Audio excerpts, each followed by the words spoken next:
Halo semuanya, selamat berjumpa.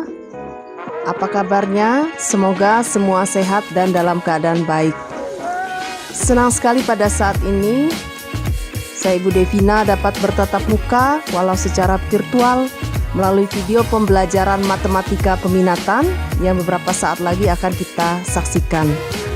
Ibu yakin kalian adalah anak-anak yang mempunyai tekad dan niat untuk meraih cita-cita dengan belajar tanpa mengenal lelah dan tidak pernah berputus asa.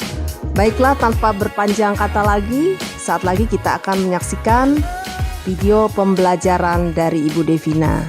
Pada pertemuan kali ini, materi yang akan kita pelajari adalah materi matematika peminatan untuk kelas 12 IPA, yaitu turunan fungsi trigonometri.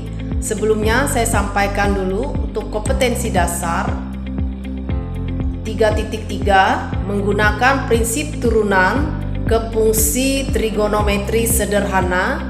3.4 menyelesaikan masalah yang berkaitan dengan turunan fungsi trigonometri.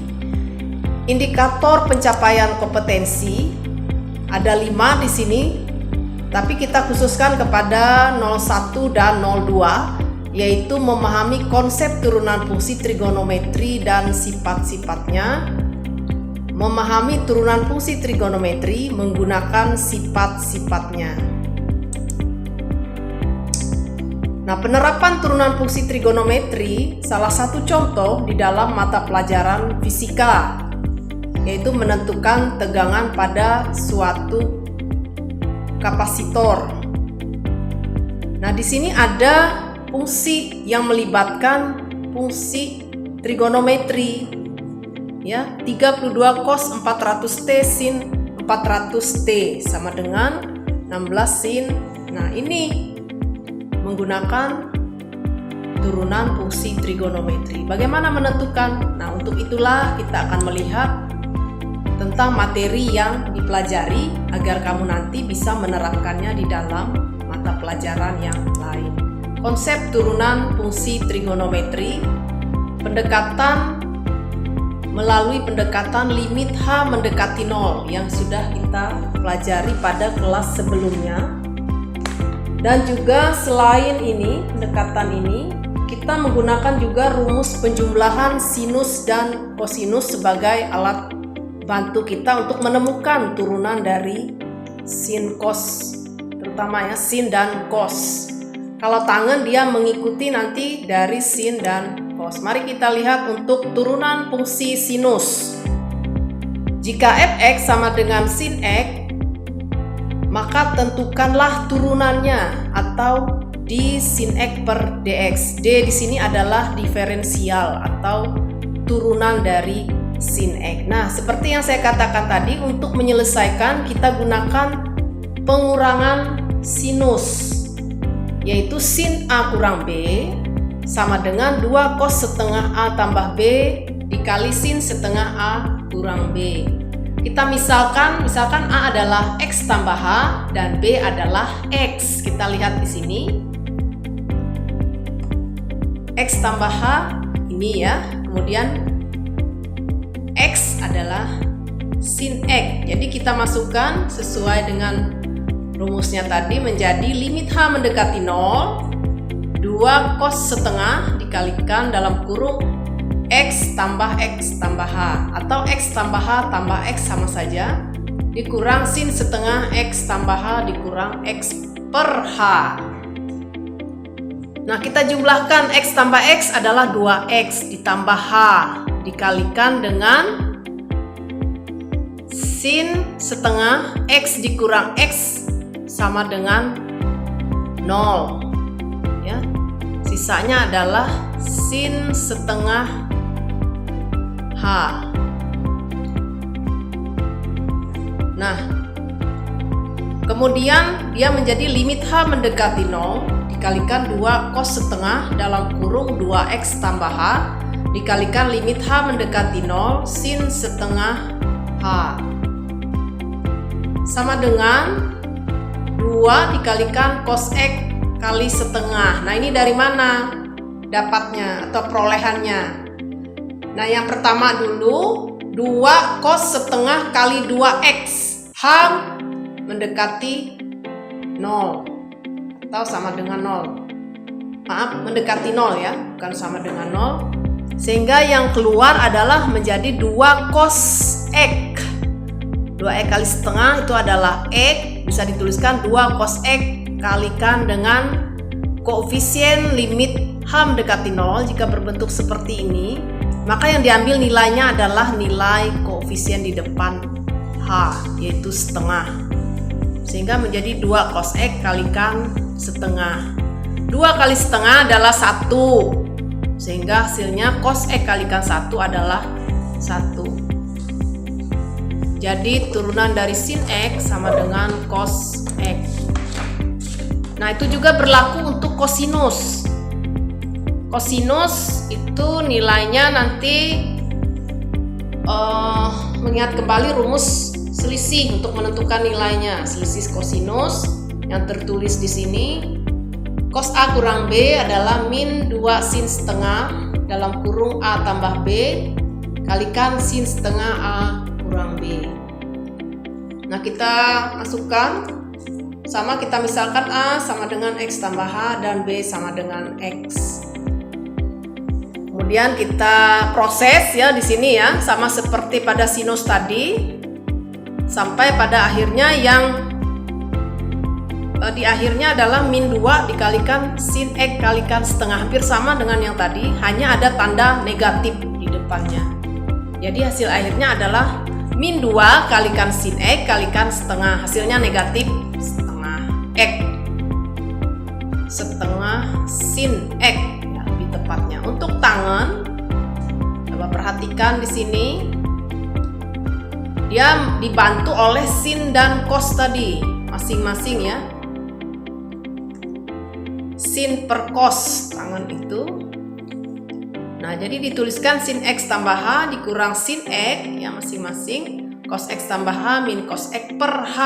Nah, prosesnya di sini ya, sin X tambah H kalikan cos X kalikan silang, ini cos X ini kalikan ini kalikan ini cos X. Yang di atasnya bersisa sin dalam kurung X tambah H min X dibagi cos X tambah H dikali cos X. Masing-masing disendirikan atau masing-masing sin H per H, karena X kurang X adalah 0 ya, sisanya sin H per H ya, sama seperti ini, 1 per cos X tambah H kalikan cos. Hasilnya adalah sekant kuadrat X. Kita lanjutkan, jadi turunan fungsi trigonometri dapat dituliskan untuk turunan sinus, kosinus, dan tangen. Dan juga pengembangannya untuk kebalikan, misalkan dari tangen adalah kotangen, nilainya negatif kosekant kuadrat X, dan seterusnya. Mari kita lihat contoh penerapan konsep. Misalkan 3 kalikan sin F untuk fungsinya 3 sin X, maka kita substitusikan 3 dikalikan dengan sin X tadi ya dalam pendekatannya. Sebenarnya kuncinya adalah hanya 3 kalikan proses dalam menentukan turunan sin X tadi. Masih ingat, untuk sin X itu adalah cos X, 3 dikalikan cos X. Jadi nilai 3 sin X turunannya adalah 3 cos. Baik, kita lanjutkan untuk sifat-sifat turunan fungsi trigonometri. Dia pada dasarnya adalah sama dengan sifat-sifat turunan fungsi aljabar. Hanya di sini yang kita mainkan adalah turunan fungsi trigonometri, yaitu sin, cos, dan tangen, dan perluasannya. Ada, bisa dituliskan di sini. Untuk yang keempat itu adalah turunan fungsi sendiri ya, nanti itu ada jikalau dia bergabung dengan bentuk dari fungsi ya, atau sudut. Kita lihat untuk sifat pertama, misalkan contohnya 3 kali sin 2x. 3 adalah konstanta. K dikalikan U, maka yang diturunkan adalah U-nya. K-nya tetap. Turunan dari sin 2x adalah jadi 2 di depan X menjadi koefisien di depan cos. Turunan sin 2x adalah 2 cos 2x kita kalikan dengan 3, sehingga hasilnya adalah 6 cos 2x. Sifat 2, U tambah V, maka turunannya adalah U aksen tambah V aksen, sehingga masing-masing 2 sin 3x kita turunkan menjadi 2 kali 3 cos 3x, 6 cos 3x, turunan cos 4x min 4 sin 4x, sehingga kita tambahkan 6 cos 3x tambah 4 kali min sin 4x, bentuknya menjadi 6 cos 3x min 4 sin x. Untuk sifat yang ketiga itu adalah perkalian U kalikan V.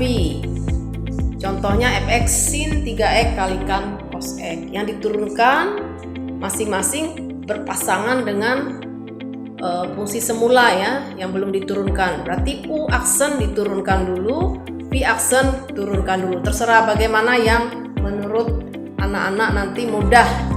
Apakah digabungkan langsung atau diturunkan dulu masing-masing. Di sini saya turunkan dulu.